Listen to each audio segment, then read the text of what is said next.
So till now we was discussing a lot about sinas chinam and the concept of baseless hatred, and really all hatred is baseless because of where it comes from. So now that we've kind of focused on how to get rid of that, how about now we're at the place where we're neutral, right? Because if we're successfully stopped hating people, it doesn't mean we love them, it just means we don't hate them.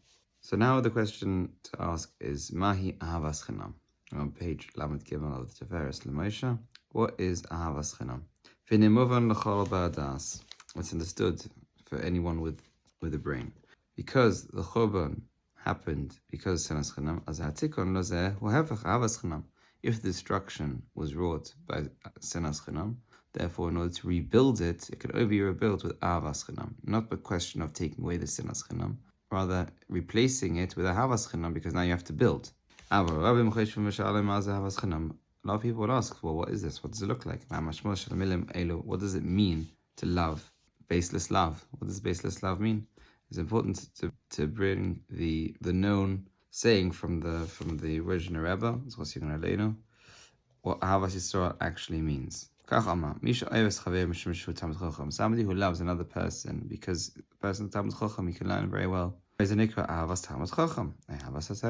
he loves that person. It means that he loves somebody who learns very well, or he loves Torah. But he doesn't love the person. If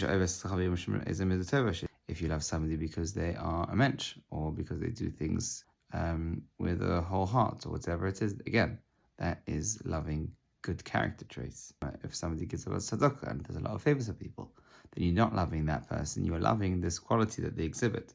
As Ahavas Yisrael Tahira, pure Ahavas Yisrael. What does it mean to love another Yid? He ami she'ein boy lo te'av lo te'ver lo tzedakah l'masim tov me'ein boy shum ma'ala ela mashu Yehudi. Just to love a person because they're Jewish. That's the only reason to love them. They don't do any mitzvahs, they don't learn Torah. Just the fact that they are a Jew, that is important. And a person like this who got a mitzvah to love. Ein boy shum ma'ala ela mashu Zaneikra Ahavas Yisrael. This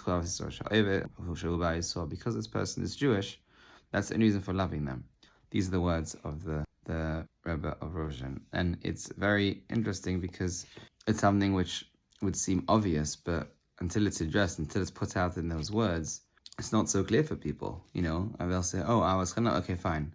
Oh, that person, I never noticed this good quality about them. I love them. No, again, you love the quality. It's going to do if this quality was exhibited by another person, you're showing the same love. That's what's called Ahavas Chinam. The only reason that you love him is because he's Jewish. That's Ahavas Chinam. Why? Because this person didn't need to work at all to deserve this love. The love should not be deserving. That is the point of it. It seems almost like the reward for some person having a good character trait, or doing lots of mitzvahs, or learning Torah, or whoever it might be that I find favorable, the reward for that, the response to that, is love. Love should never be a response. Love should be something which is automatic there, which is always there, by virtue of that person being what they are, something that they didn't choose. And that means to be Jewish. This person is born Jewish. And sometimes somebody who isn't born Jewish, but somebody who decides to become Jewish, again, although the journey for them to become Jewish is something that they've worked hard, and for that they get schar, that's a separate thing, but by the virtue of the fact that they are Jewish, that's why I love them. A person needs to leave behind all his personal feelings towards this individual, even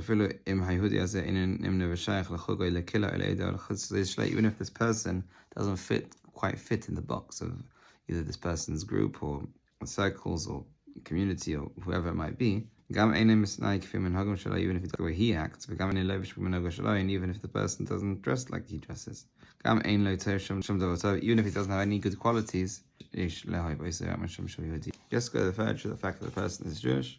That's why you love them, and it would seem to be an easy thing, because the fact that the person is Jewish, to love them for being Jewish is actually much easier than trying to find a quality in the person to love, to be okay with. So it requires, in a certain sense, a lot less work. We should be able to actually be able to do that.